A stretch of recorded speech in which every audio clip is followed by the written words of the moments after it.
Yeah, one last thing about the whole neurosciences. I thought that's really fascinating. Going back to the millennials, I keep going back to that video because, man, it was so good, right?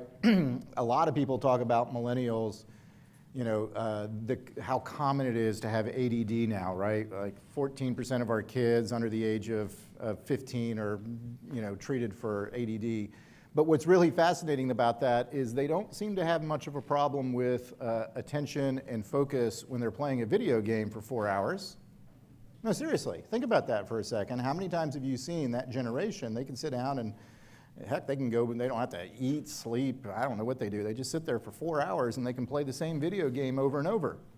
It goes back to what I was saying earlier. It's about the reinforcements that they're getting, and it all is tied into the biology of neurosciences. It's almost like a slot machine. In fact, they've done the neurosciences where they've put the functional magnetic resonance machine on your head, and the same neurons that are firing when you're checking your email are eerily similar to the neurons that fire when you pull a slot machine handle. No, seriously. It's this little burst of excitement because I don't know what's coming in my email. Like, it's that, what's coming in? I can't wait to see it, right? And you know, one of the many things I did to reduce distractions, I turned off the little icon on my phone for the emails. I don't need to know if there's 20 emails waiting for me. I'm not going to check my emails just because there's a number on my phone, right? You have to have that discipline of I'm going to check my emails at 10 o'clock, I'm going to check my emails at 2 o'clock, not just because the number says I have 5 emails and they're all probably worthless anyway, right? Which is a good segue into our last section, which is execution. Really, a lot of what we've been talking about so far is on the strategy side of the one-page plan. And now we're going to get much more into the execution side. How do we actually get all this stuff done, right? As you start filling up, how many people here have a lot of ideas to go back and sort through and figure out what we're going to do, right? Now, how do we get this done? And the natural gut reaction is most people think, oh my gosh, execution, we're going to talk about meeting rhythms is one of the things we're going to talk about. They're like, oh my God, no more meetings, right? But the problem is that's because most of your meetings are probably inefficient. And that's a big thing of what we talk about is how do you get a consistent rhythm in your organization so that you know that you're executing on a regular basis, okay? So let's talk about what those disciplines are. Here's the question, the 4 decision questions.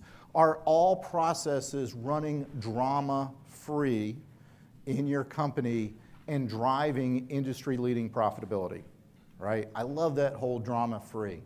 You know, if you have a lot of drama in your organization, this will be a great section for you, right? It's all about how do we synchronize, just like great fighters, they have this reference in here a couple times, you know, these acrobatic planes. How do they do this? And it's because they know exactly what to expect it, when to turn, when not to turn. So this is everything on the right side of the page. You can see it's actually the majority of the one-page plan. And what you're seeing is that 4th column is the long-term goals. The column next to that is the 1-year goals. And then we have the quarterly goals. And then we have that down to your individual goals. It also has a column for theme.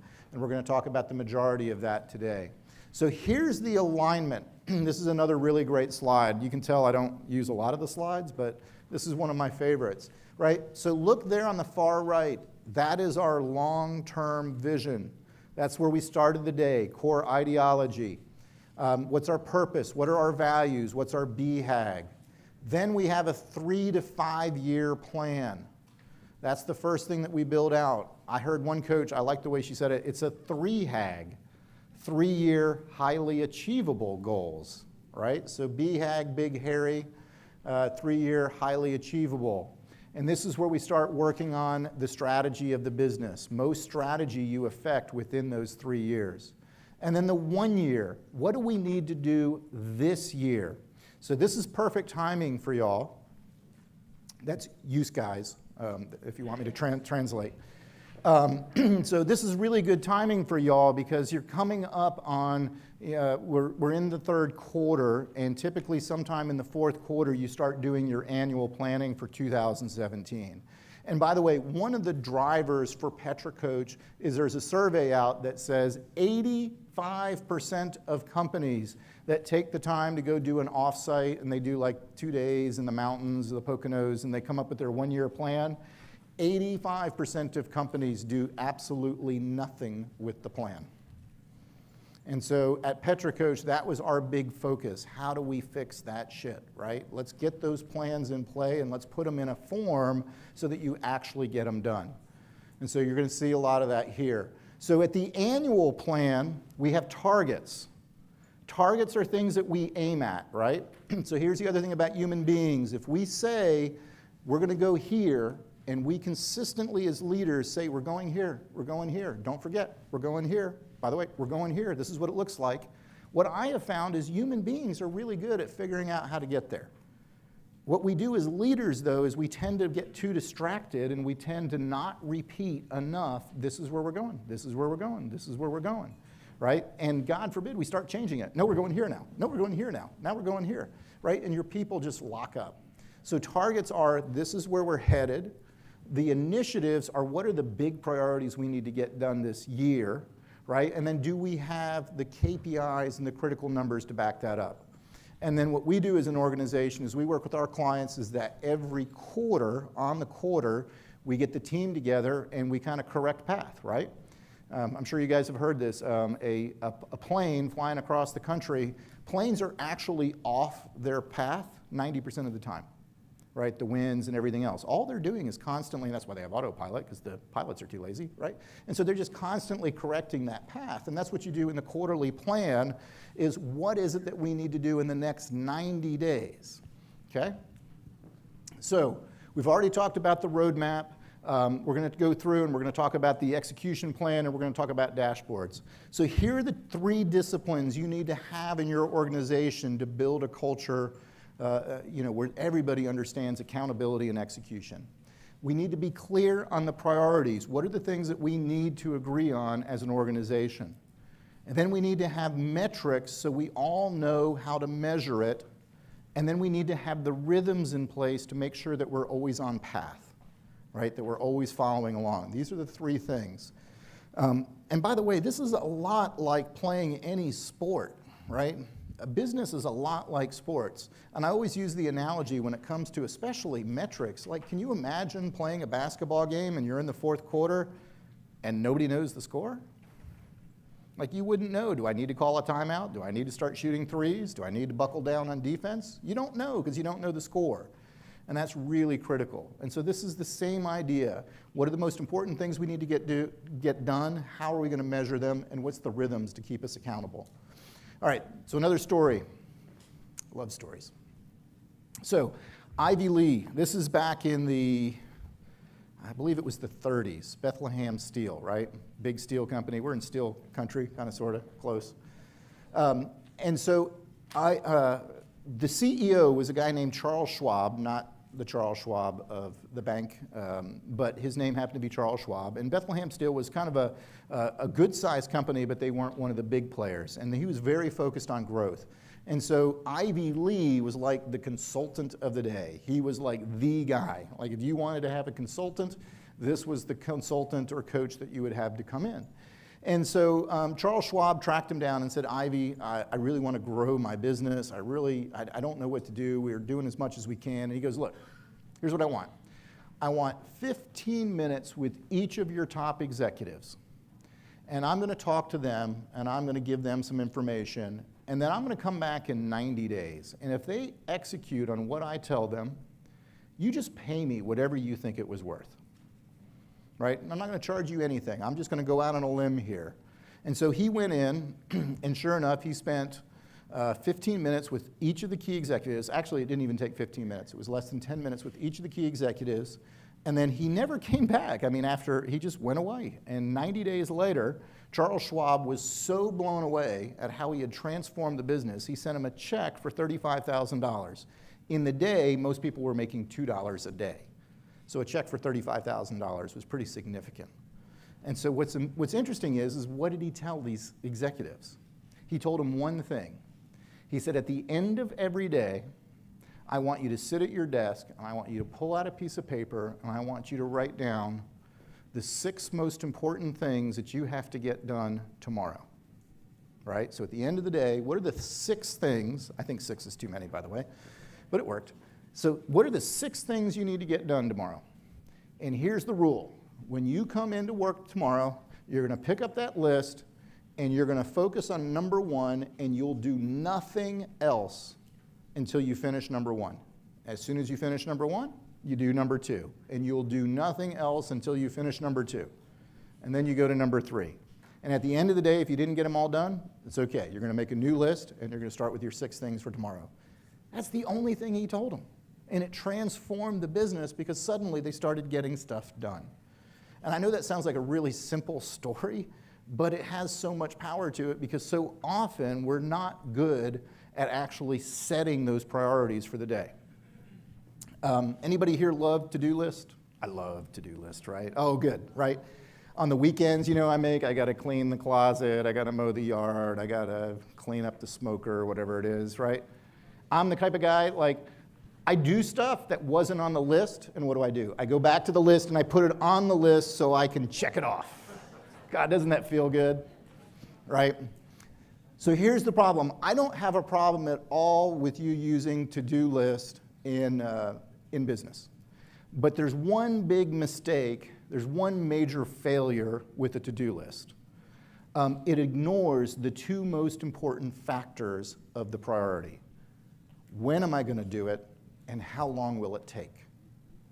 So what happens is you just start putting stuff on the to-do list because it's easy.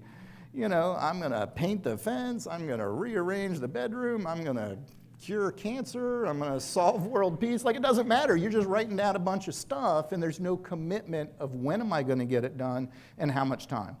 So here's one of the tools that we use with our clients that is a real simple fix. It can change your accountability. It can change your team's accountabilities. Go ahead and keep a list throughout the day or throughout the week or whatever it is, but at some point in time, you've got to convert that list and answer those 2 questions. And the easiest way to do it, almost every one of us has this tool with a calendar on it, and you're going to take the item off the to-do list, and you're going to put it on your calendar somewhere, and you're going to block time to do it. Because now I've decided when am I going to get it done, and how long is it going to take?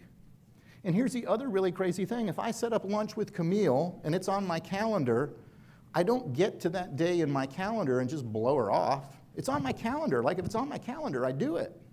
Or if something comes up and suddenly I can't have lunch with Camille, I move it. I call Camille and I say, hey, can we move this over to another date? And I physically move it. But I've now made the commitment of when am I going to do it and how much time does it take? And here's the other, we had one of our clients tell us this the other day. He's like, the best part about it is other people look at my calendar and they see I'm busy and they leave me alone. And they don't know I'm just working on my quarterly priorities, but that's the whole point, is he set aside the time to actually get that shit done. So use to-do list, but move them over to your calendar. Okay, so those are priorities. Highly recommend using that tool. The other big difference, we've already covered this, is the lagging versus leading indicators. Make sure that when you're actually setting these things, you're really thinking through the leading indicators. Many times, when you're writing these priorities, you guys are, I'm going to ask you to do this at the end of this section, is you're going to convert and say, what am I working on in the next 90 days? And I want you to commit to doing one thing in the next 90 days.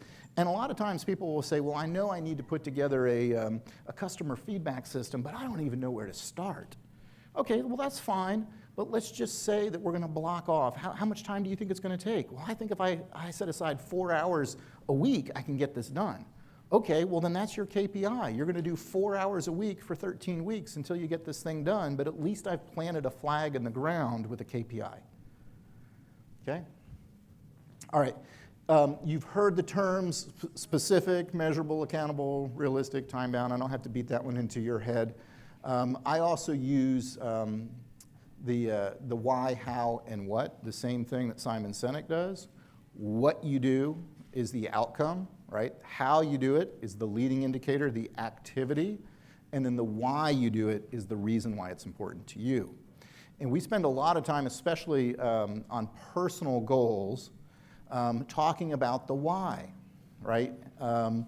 Andy worked with a client, and he told this really great story the guy who was setting these personal goals, and he kept saying, you know, every time I've seen you, every quarter, you keep saying you're going to lose weight. Every quarter, you set this goal, I'm going to lose weight, and you never do. What's going on here? He goes, well, you know. He goes, well, why do you want to lose weight? Well, I know I need to get in shape. I need to lose some weight. No, seriously, why do you want to do this? Well, you know, I'm starting to, you know, my kids are getting a little bit older, and you know what? My dad was just really out of shape, and he was obese, and he just spent all his time on the couch, and he smoked, and he drank, and he died early, and he wasn't there for me as a teenager. And I regret that. And he said, okay, now we found a why, right? Now we can tie that why to the goal of what you're doing, and guess what? When it's 6 a.m. and it's raining outside and it's 32 degrees and you don't want to go to the gym, you don't go to the gym because you want to lose weight, but I'll go to the gym because I want to be there for my kids, right?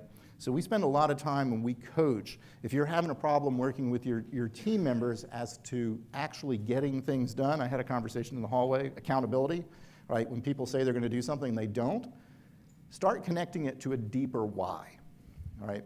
How leaders inspire action. Okay. So the second thing is metrics. How do we measure things, right? This is really important. This is the leading versus lagging. This is a great thing. Remember this image. Lagging indicators are like driving by looking in the rearview mirror. None of you are going to drive home by looking in the rearview mirror. So think about leading indicators. I'm not going to beat this one to death because I think we've already talked about it. Oops, sorry, my clicker is a little sensitive. One thing about metrics, unintended consequences. One of my favorite story, another great story.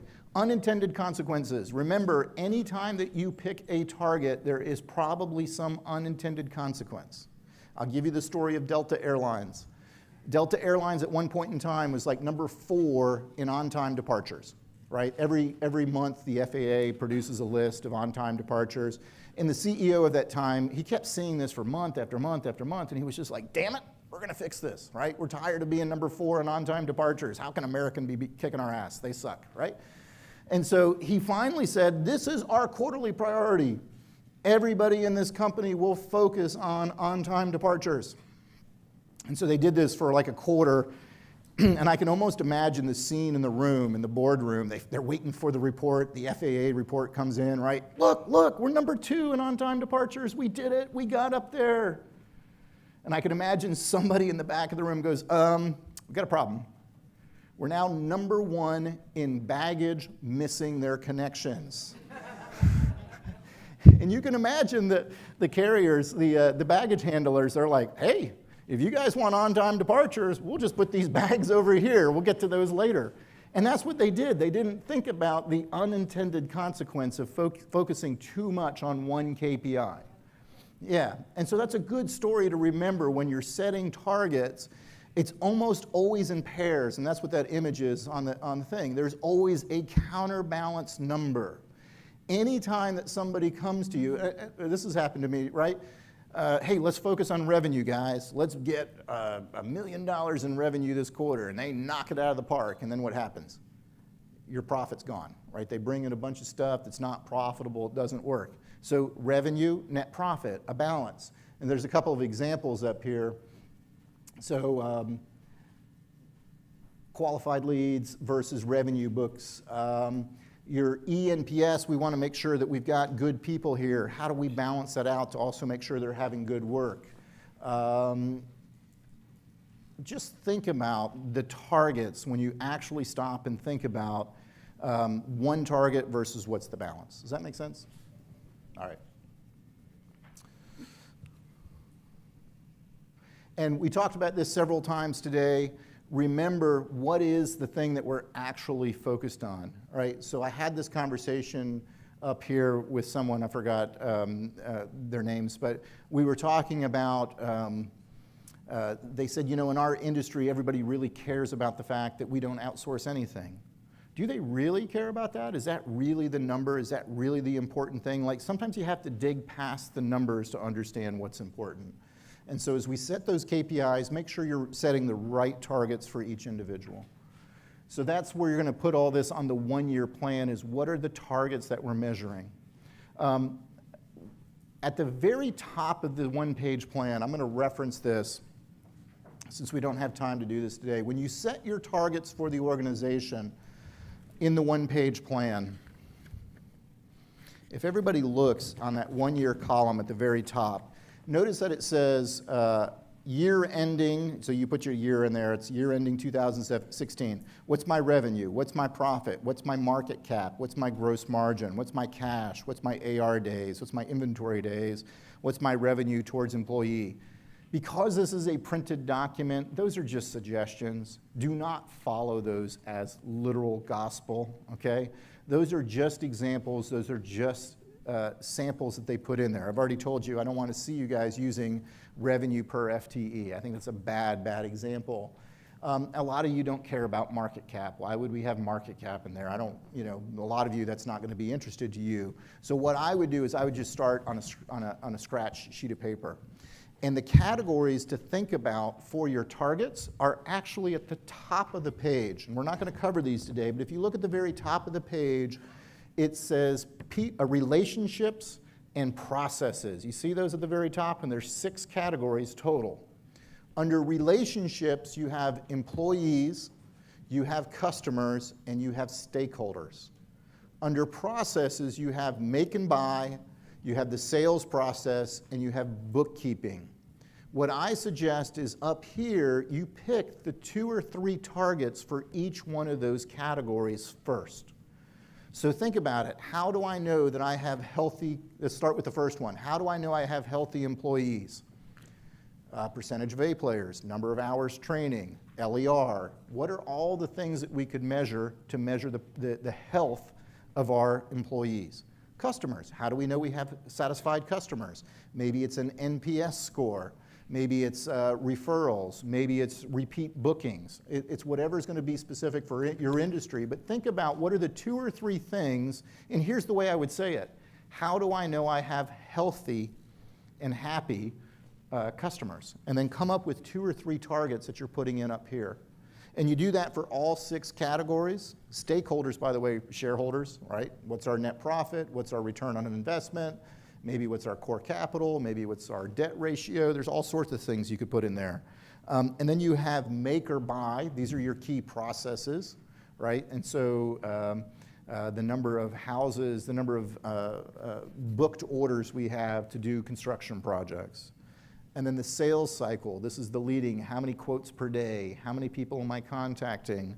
And then finally, bookkeeping is things like AR days, accounts payable, core capital, cash flow. Once you have those 6 columns done, then figure out what your targets are, because they're going to be the same. Does that make sense? Start with the 6 at the top, and then figure out what your one-year targets are. All right. And then finally, this is where your critical numbers come in.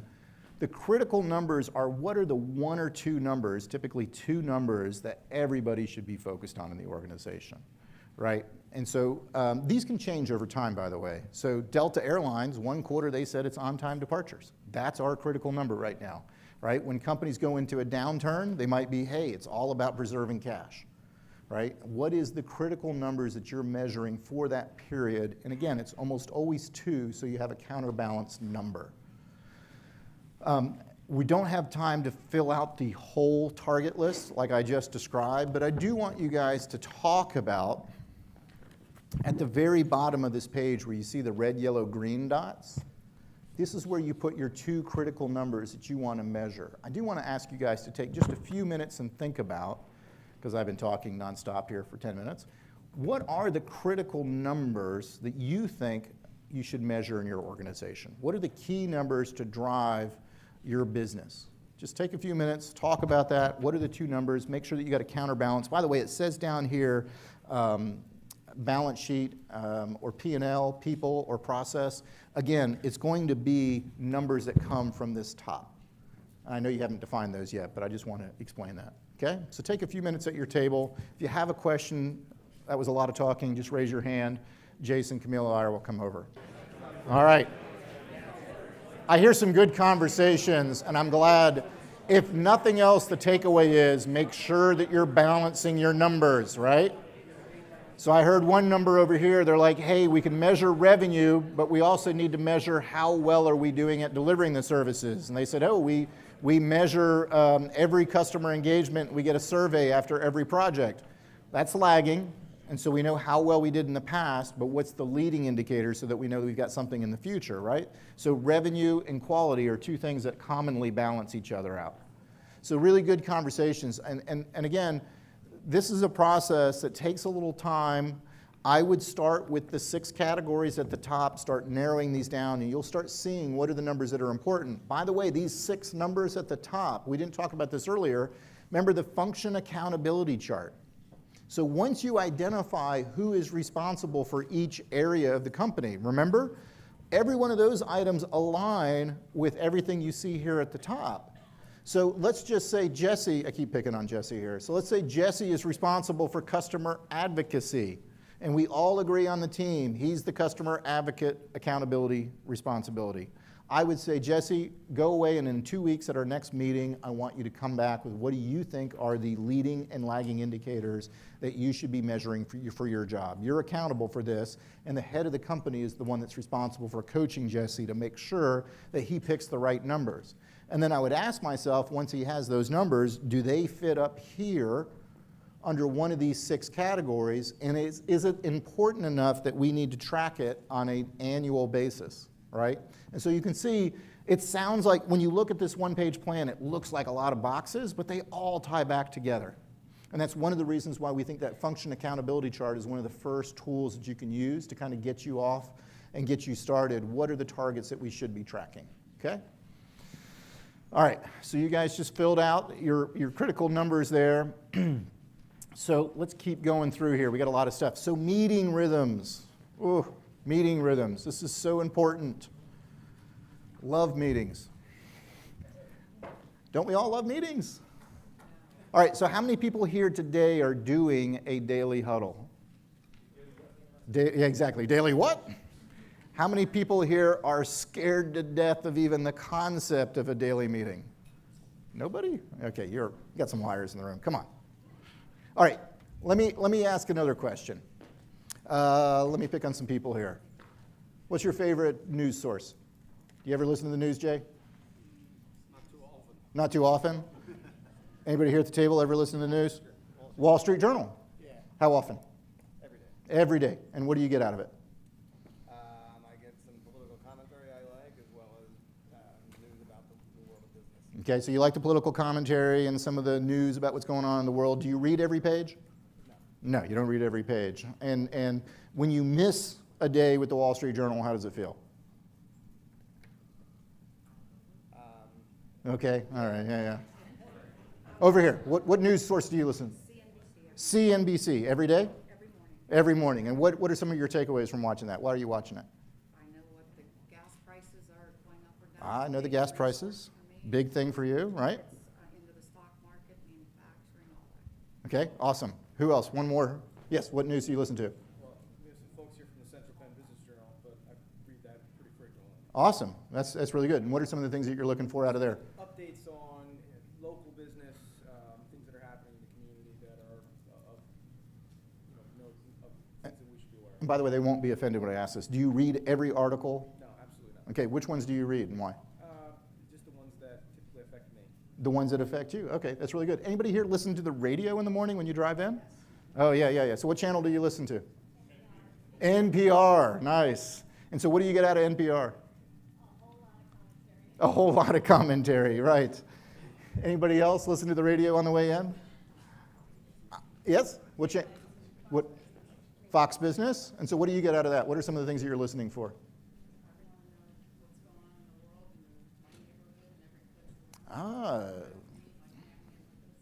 That's awesome. Great answer. So you probably can connect the dots here, why I'm asking this. By the way, I'm surprised there's nobody in here that wakes up and turns on ESPN. There's always some sports fans. Yeah, Jason admits it, right? There's always some sports fans. They just don't want to admit it in front of their boss, right? And you want to hear the headlines, what are the scores from last night and all that good stuff. This is my dirty little secret. I turn on the Golf Channel almost every day. right? I love watching the Golf Channel, what's going on in the world of golf, and I'm just a golf fanatic. But that's my routine, and I find that most everybody has some routine that they follow. Here's the concept I want to introduce for you guys for the Daily Huddle. It is nothing more than your daily news for your company. It's just like what you're doing when you check in on the news. There's only a few differences, and this is the way that we teach it. There are 3 things that you should be covering in your organization, yes, every day. The headlines. Notice when I asked, not everybody reads every article of the Wall Street Journal every day. But you go around the room, and what are some of the headlines that we might do? These would be wins and celebrations. Remember that whole thing about the millennials and positive reinforcement? Every day, if there's a win in your company, it could be one of your employees had hit a new high or a new low, new high, not a new low. They hit a new high, right? Maybe they did something with core values. It's getting late in the day, come on. But what can we celebrate on a regular basis? This is one of the ways that it differentiates from most news today. I think most news today is just depressing. That's why I watch the Golf Channel, right? All right. Also, did you learn anything that is relevant to the group? So in a company that is growing, I expect my team to constantly be looking for ways to learn. It could be something as simple as a new software shortcut. Hey, we found out if you hold Alt-Shift-Option F5 and then click twice, it does this, right? And it saves me 12 seconds, right? Well, I'll save you 12 seconds if you do this, right? What did you learn about a customer? Hey, I heard yesterday that so-and-so, they're about to replace their GM. Oh, that's news we need to know, because maybe we need to go call them a new GM, right? Did you learn something about a vendor? Hey, we heard that this vendor may be going up on prices. Steel prices are going up. We may need to buy some stuff now. Everybody in the organization should be learning something on a regular basis. Maybe I learned something about my teammate. Hey, I found out that Jason has a specialty in truck financing. I had no idea. We've got a project where we got to refinance some trucks, right? So what did I learn? By the way, this is usually broken into national news and local news, just like on your TV, right? What are things that are company-wide? And then maybe there are things in your division that you need to share, right? So this is very important if you have a large organization with multiple huddles throughout the day. One of the tools is how do you get information to flow through the information, through the company, right? So there's some big thing that everybody needs to know. Hey, we're focused on safety this month. Let's just a reminder. Or, hey, this is something that's happening in our division that only we need to know. And then here's the last thing about headlines. They happened yesterday or they're happening today. Very few people that I know DVR the news and watch it a week later. Right? Why would you do that? I don't care about what the news was a week ago. That's old. In fact, in today's world, the news is old like within a couple hours. Right? And so everybody in your organization can go around and give the headlines. The other reason that I like calling this headlines, we call it what's up in a lot of our materials, but the headlines are, just like you said over here, like you see something, you see the headline in the Wall Street Journal, you go, man, I need to know more about that. This is not the meeting for going into the detail, right? So I'm going through the meeting and I hear Matt say something that affects me. Who said that? You said you listen for stuff that you read stuff in the journal that affects you. And so if I'm listening through and somebody says, hey, we've got a client who's having a really big issue and we need to get that order out sooner, and you're thinking, oh my God, there's no way I can get that order out sooner, that affects you. Don't cover it in the meeting. You now need to follow up with that person after the meeting and dig into the meat. Okay? I'll share one quick story about that in a second. Let me cover the other 2 things that you're going to cover. Is almost every day we want to know what is the weather. These are the core metrics that everybody in the organization needs to know, right? These are the key metrics, your critical numbers that we just set. Everybody needs to know those on a daily basis, so somebody needs to report them. Okay? This also could include things that you're forecasting. Hey, we just want to let everybody know it looks like we got some big sales coming in next week. Everybody needs to ramp up. Make sure you get all your stuff out of the way this week. If you got any maintenance to do, get them done this week because we're going to have a busy week next week. It's your opportunity, just like the weather. Do I need to take an umbrella today? right?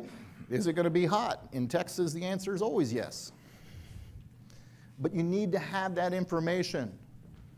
And then the third thing everybody can contribute to is traffic, right? A lot of people listen to the radio on the way in. Do you guys have traffic here?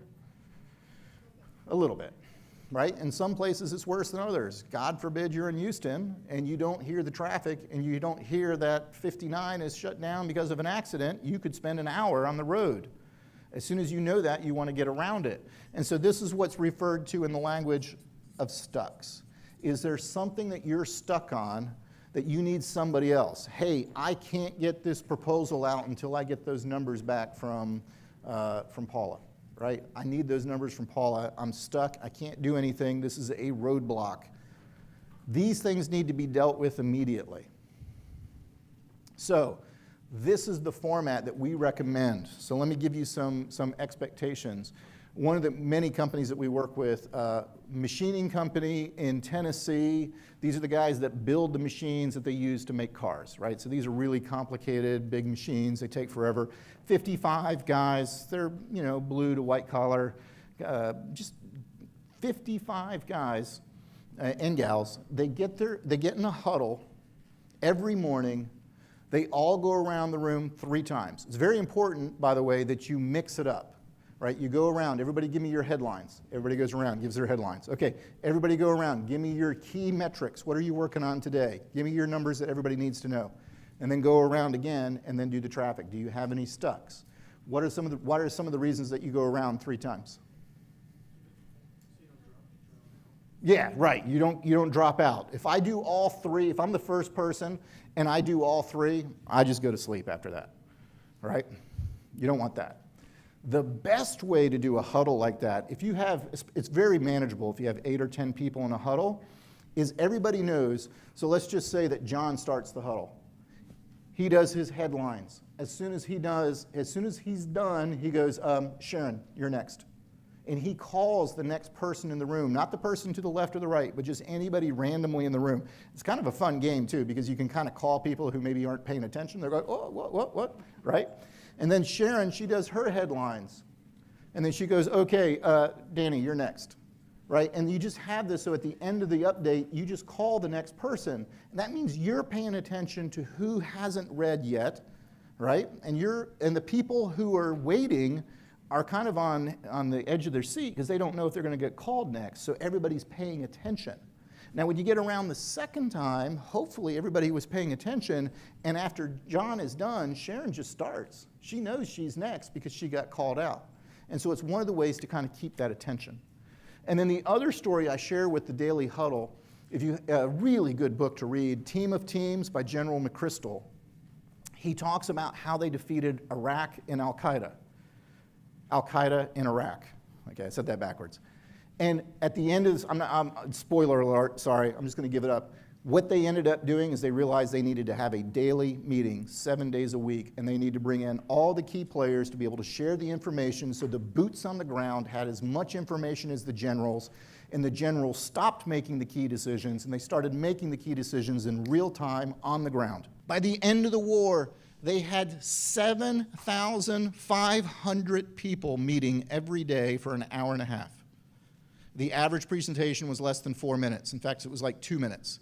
And then they had like 75 chat rooms that were open, and somebody would hear a headline, oh my God, I got some information on that. I need to send that over to Jesse, right? And so they had all these chat groups, and they were cross-referencing, and they were opening up connections in the organization so everybody knew what was going on. And he said that was the number one reason why, when he first started, they were doing 1 attack a week on terrorists. And he had to approve every one of them. Within 2 years, by the time they were done, and he gives all the credit to this meeting, they were doing 10 attacks a night on the terrorist. So they went from 1 a week to 300 a month. It's incredible. And it was all because of a daily meeting. If you don't have the Daily Huddle in your organization, this is by far one of the greatest things you can do. Anything to add to that, Jason or Camille? Did I miss anything? Actually, the part that I found to be most fascinating is there were no additional people involved in that. So the boots on the ground was the exact same number over the 2-year period. So Oh, right, so they did 4 raids a month with the same number of people that they were doing 10 raids a night.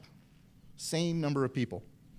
How do you go about getting all these millennials that want to stay at home at the same time? You know, my theory is office hours are office hours. At some point, you have to draw the line. People, your customers have expectations of when you need to be there, and that's just a decision you have to make. I came from an industry, by the way, that was heavily into the outsourcing and going to the coffee shop and working all day, and they wanted to work at home, and hey, we're being creative. We're going to design a logo, and I can do that as home. And I went 180 on this because I really believe that the magic happens when you have the inadvertent collisions in the hallway at the office. Hey, what are you working on, Paul? Oh, I'm working on this. Oh, well, let me see that. Oh, well, did you ever think about doing this? No, I never thought about that, right?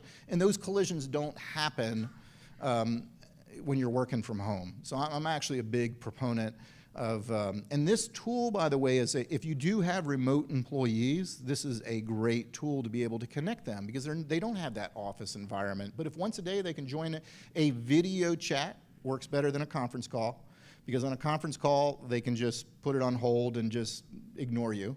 Do a video conference. We use Zoom and we use a whole bunch of different tools. Very, very powerful. One of our clients in Denver, they have no office. They're 100% virtual, and every day, at first they hated this idea. When we said, hey, you're doing the Daily Huddle, they're like, no, we're not. We work at home because we don't want to see anybody, right? And then we finally got them, convinced them that they didn't have to take a shower, they could put on a ball cap, whatever, right? And it worked really well. One last thing about the Huddle that also makes it work very, very well. 2 things. You must prepare for the Huddle. You cannot walk into the Huddle unprepared. If you have to, make them write it down, make them come in, or use a tool like Align, which is the tool that we use. There's some information on the table where you actually enter this into Align and everybody can see it, right? And you read from what you already prepared. And when do you prepare it? You prepare it just like Ivy Lee taught.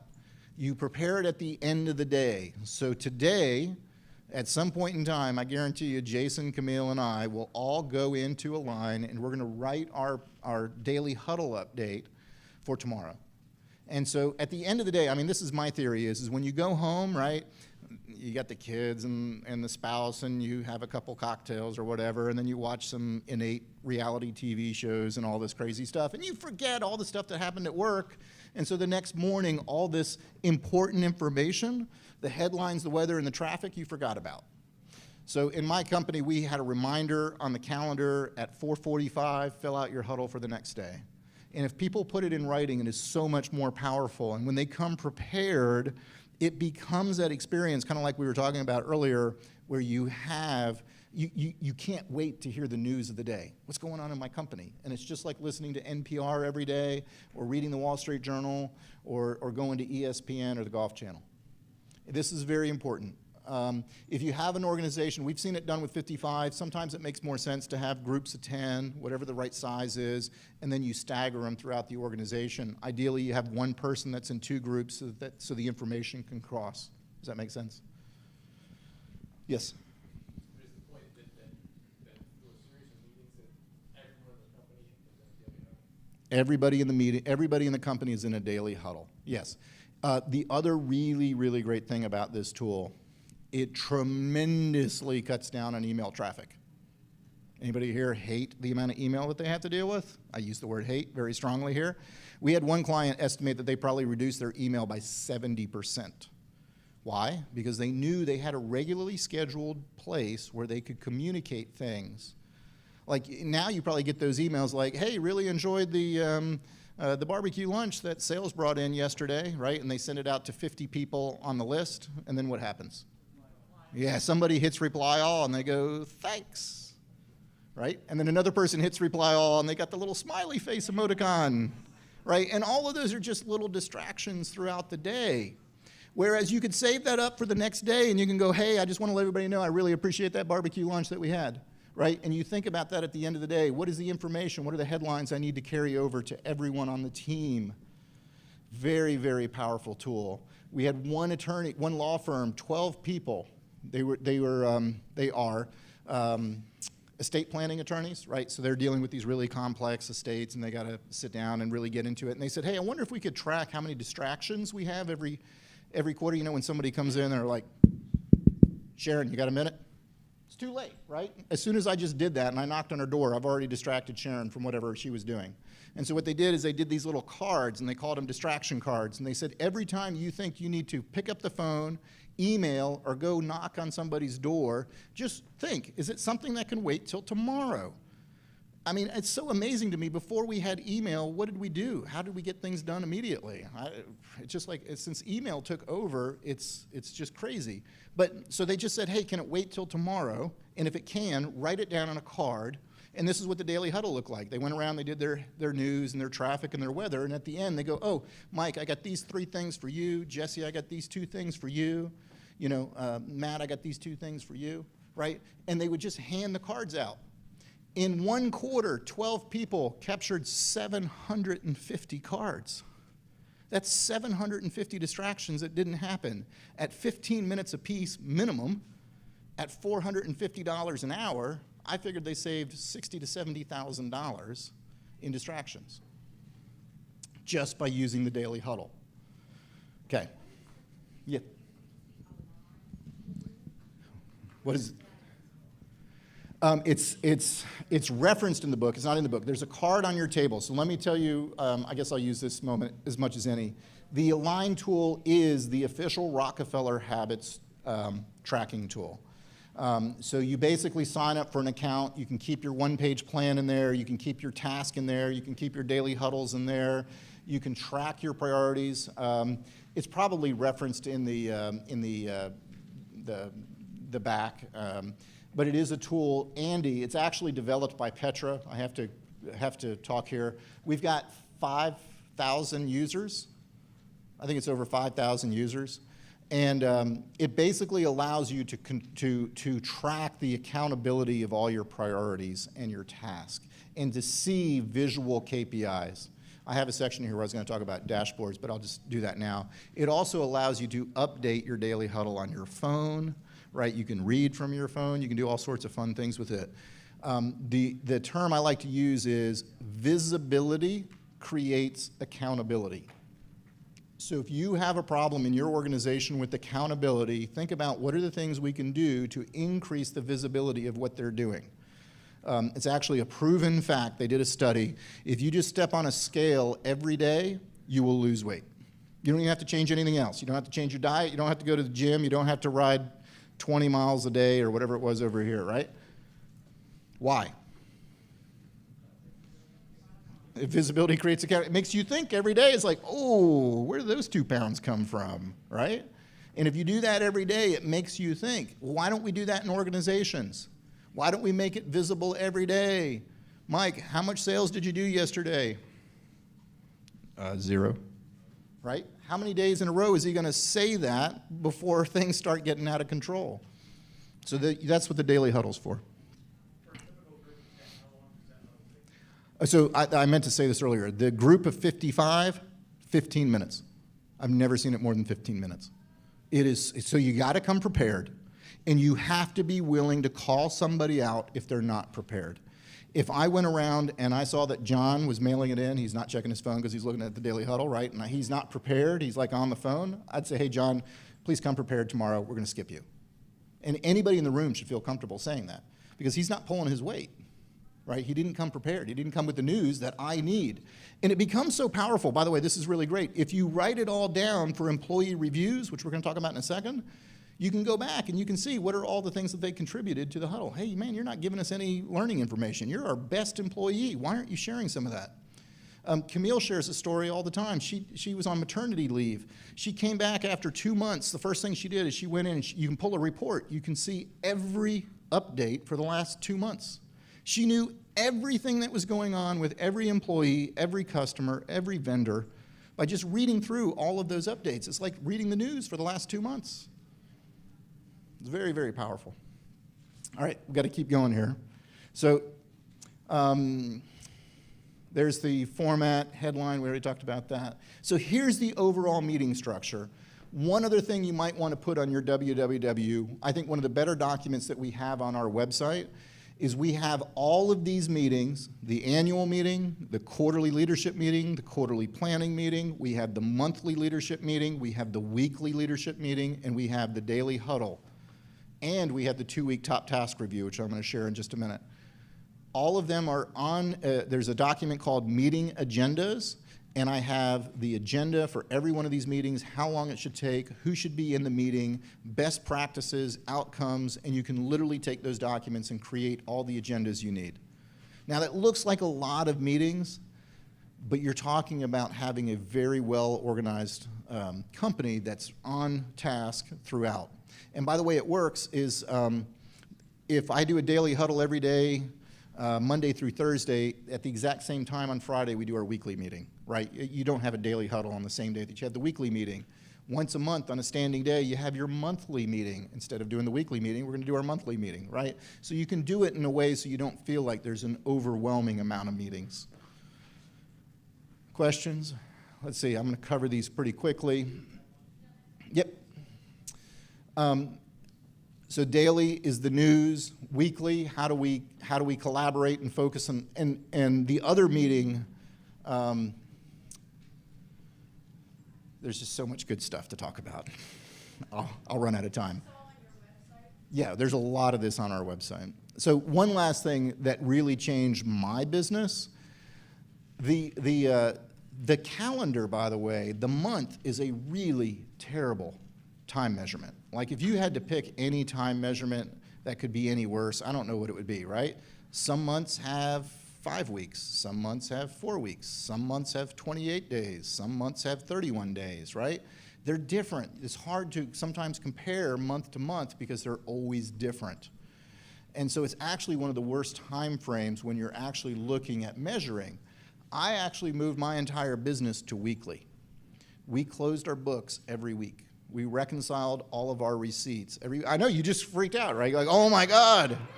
It's not that hard, right? So every week we would say, okay, what happened last week that we need to close? Were there problems? Are there things that we need to write off? Were there POs that didn't get issued that needed to get issued? Because human beings can remember what happened last week. Human beings can't remember what happened 3 weeks ago. And so by getting into this weekly rhythm, my theory is that human beings can imagine 40 hours in advance and 40 hours in the back. Anything more than that is really tough. And in today's world, you can download all those credit card receipts. I had my accountant, she'd come in and she was prepared and she said, here's everything I've got, here's the ones I don't have receipts for, here's the ones I don't understand.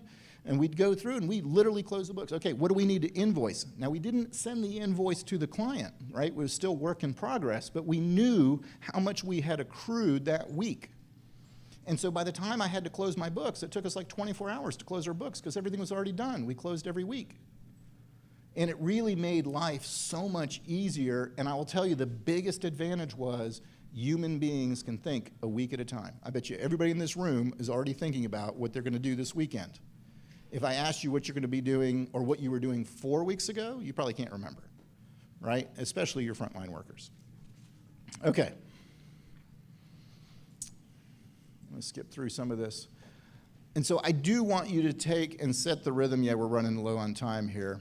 So the last thing we're going to cover is what does that quarterly session work look like?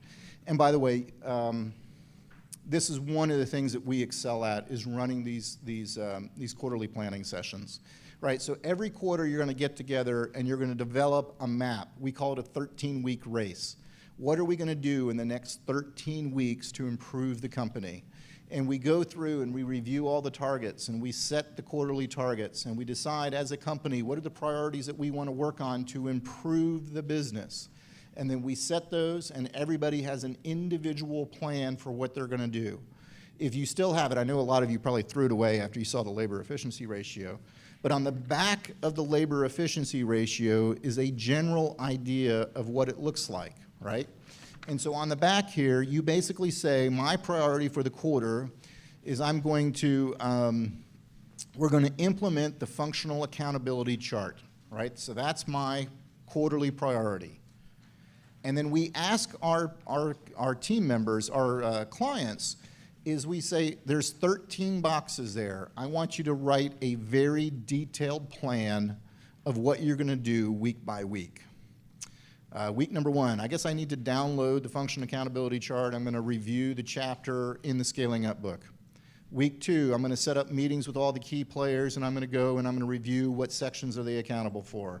Week 3, I'm going to give them a chance to fill out all their numbers. Week 4, I'm going to collect all the numbers. I'm going to circulate it, put it in one document, and send it to the whole team. Week 5, we're going to have at our leadership meeting, we'll cover the function accountability chart and see who has questions. Week 6, we'll make the adjustments based on that meeting. Week 7, we're going to publish it.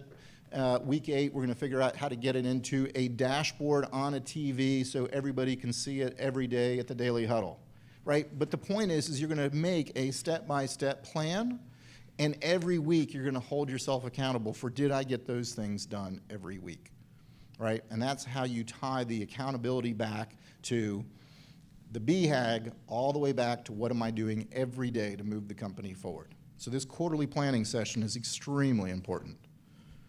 Questions? Here's your quarterly plan on the one-page plan. What are the targets? What are the priorities? And what are the critical numbers? All right. We're not going to talk about theme. We ran out of time for theme. Here's the last thing I want you guys to do. Talked about dashboards already. We talked a little bit about Align. By the way, you can go and you can sign up for Align, and you get you have to come back and talk to Camille first, but she can get you a 45-day trial for free. It's by the way, it's $5 per user per month. It's not a big commitment. Very well worth it. We actually won't do an engagement with the client if they don't use Align. One of the reasons is it's very easy for me as a coach. I can be headed to the airport tonight, and I can pull up Align, and I can see the status of every priority for every company I coach, down to the individual, down to the task level. And I can call up and I can say, hey, Paula, I see that you're really falling behind on your priorities over here. Can I help you? And so it's a really great tool for that visibility. So the last thing I want to cover are the things that we've learned about why this doesn't work. And I know Camille will jump in here because she has as much experience as anything. When you implement the Rockefeller habits, these are some of the pitfalls to look out for, right? Number 1 is if the leadership team is not committed to doing this, it's almost impossible, right? It has to start at the top. There has to be a clear understanding of why we need to do this in the first place. I talked to someone else at lunch. There's usually some pain point in the organization that we're trying to solve, right? We've got a change in leadership. We've got a succession plan in place. We've got the second generation handing over to the third generation, and we want to make sure that everything is clearly communicated and everybody is aligned with where the organization is going. Or we've hit a stumbling block. We got to 10 million and we can't get over 10 million, so we need to be able to figure out how to get there. The second thing that we see most often, especially when you come out of here, this has been drinking like a fire hose, right? You can't do it all at once. You cannot do it all at once. The fastest we've ever seen anybody with a coach do it is probably a year, is to get all of the elements of the Rockefeller habits in place.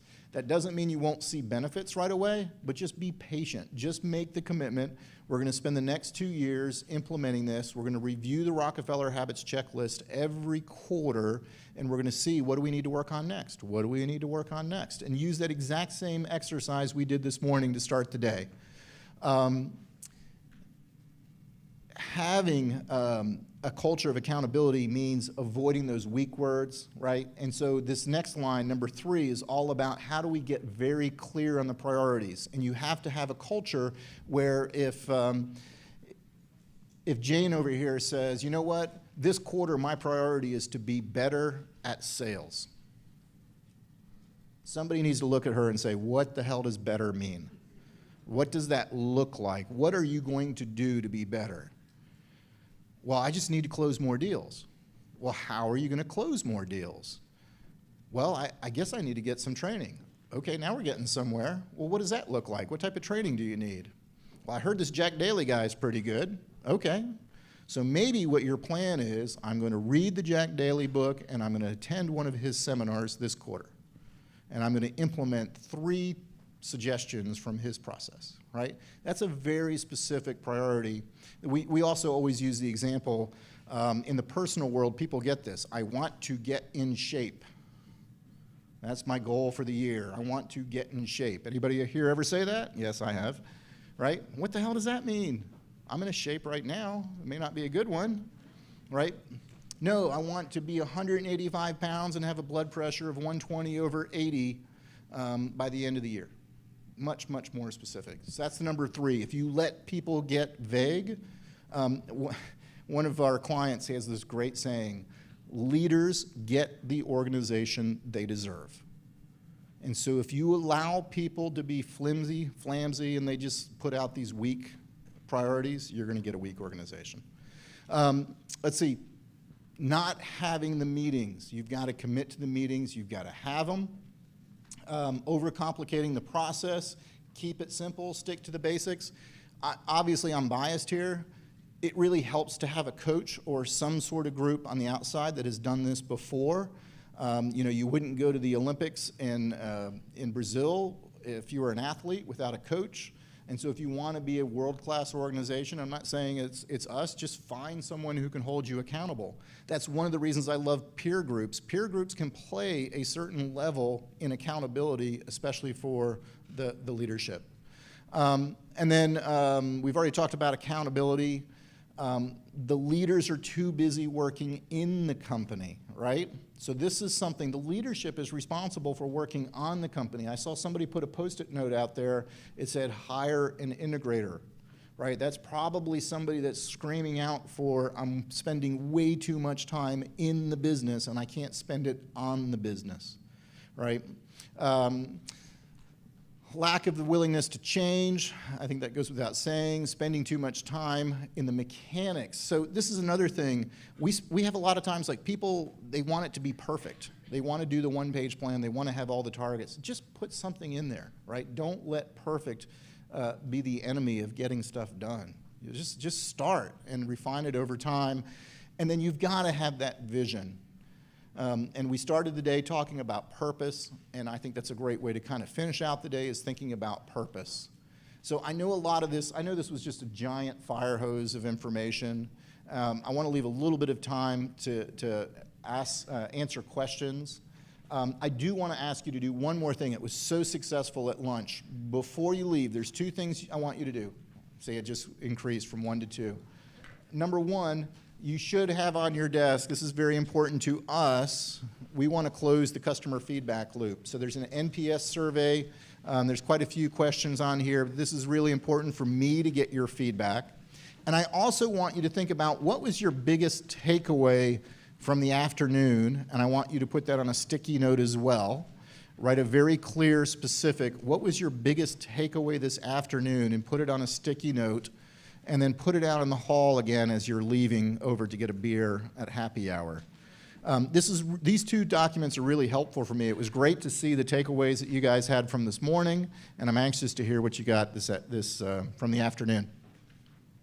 And while you guys are filling that out, if you have specific questions, we're available.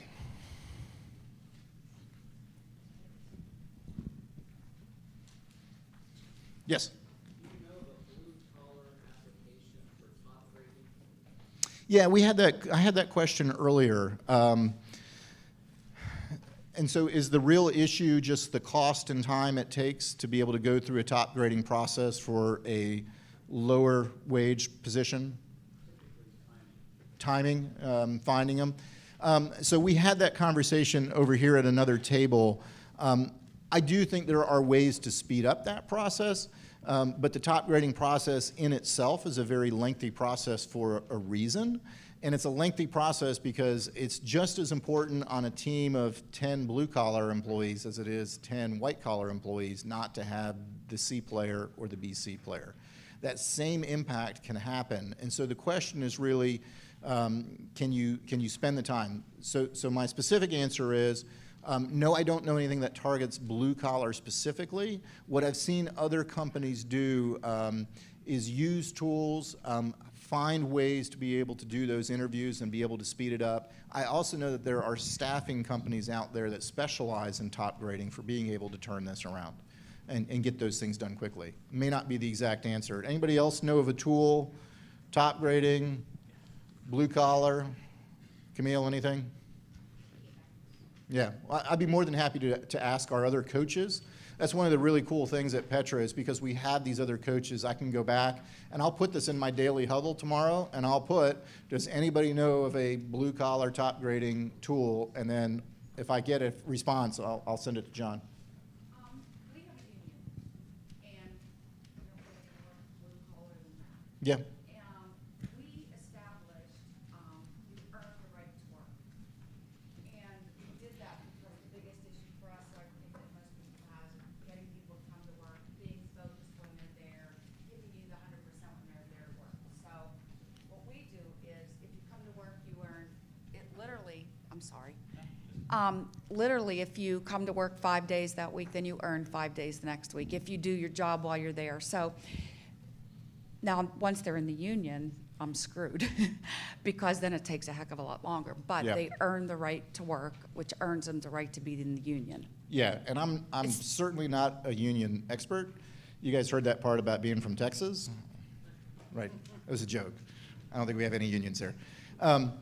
I'm not a union expert. I do know that there's a lot of businesses. One of my other favorite books from 2015 that I read was a book called Everybody Matters.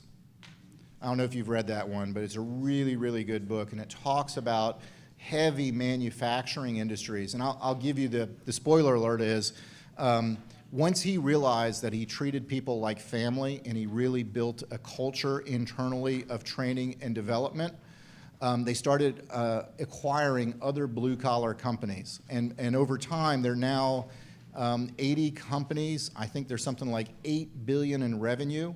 And through 80 acquisitions, all blue-collar companies, all manufacturing, mainly Midwest, they've never once had layoffs. They've never once replaced the management team. They went in and they did it with the exact same people that were there before, but they were able to turn around the companies by changing the way they treated them and changing the culture based on core purpose and core values. So, yeah, it's a really incredible story. One of my favorites. Everybody Matters. It's a great book. I don't remember the author at this point in time. Other questions, comments, jokes, political predictions? Chaos.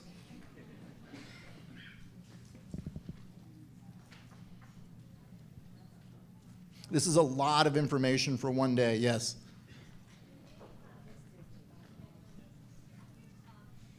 Here, Lee, hang on. Yeah. I'll give this to you, sir. Thank you, Oprah.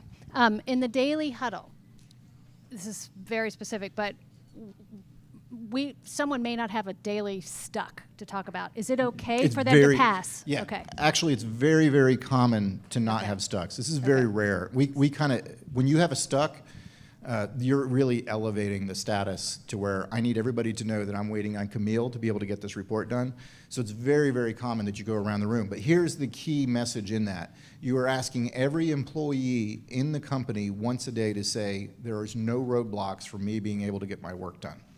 Right? That's basically what they're saying. They are admitting right then and there that there are no roadblocks. Oh, the other meeting that's not, it's in the next version of the book. I don't know if it's in the current version that you guys have, is we actually pioneered this whole concept of 2-week top task reviews.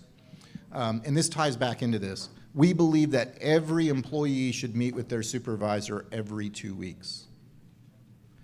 Every 2 weeks you meet. It's a 50-minute meeting. We have the agenda on our website. I won't go into a lot of detail, but it is a very powerful meeting. And one of the questions, we have a very detailed agenda. One of the questions we ask, is there anything that you need from management? So every 2 weeks, they have an opportunity in private, one-on-one, to be able to say, you know what, I'm really stuck. I'm really having some issues with Camille. I really can't communicate with her. She's not getting back to me. And so no problem festers more than 2 weeks. The annual review is one of the worst tools you can possibly use. If you're waiting a year to give somebody feedback on something that happened 9 months ago, it's just, don't even bother. It's a completely wasted tool. All the science on behavior analysis says you have to be able to give feedback quickly. daily is best, but weekly is at least pretty good. So yeah, that's a good question. Other questions, comments? We're ready for happy hour. Well, I appreciate the opportunity to come to back to my birthplace and present. This is an amazing group. I do want to say one thing. This has been extremely well organized by John. Please give a round of applause for John. I do a lot of events, and it's very rare that I see, I can't even remember an event where there was such attention to detail, to the experience, to the DJ, to the room, to everything was set up. We had zero issues. It was incredible, which is great because it allows me to come in and just focus on being able to provide great content. And so thank you, John, for inviting me. Thank you for allowing us this opportunity. We will be around for a little while. If you have some questions, you also are welcome to send us emails if you have some other questions once you get into it, if you forgot something. But thank you very much. I really appreciate it.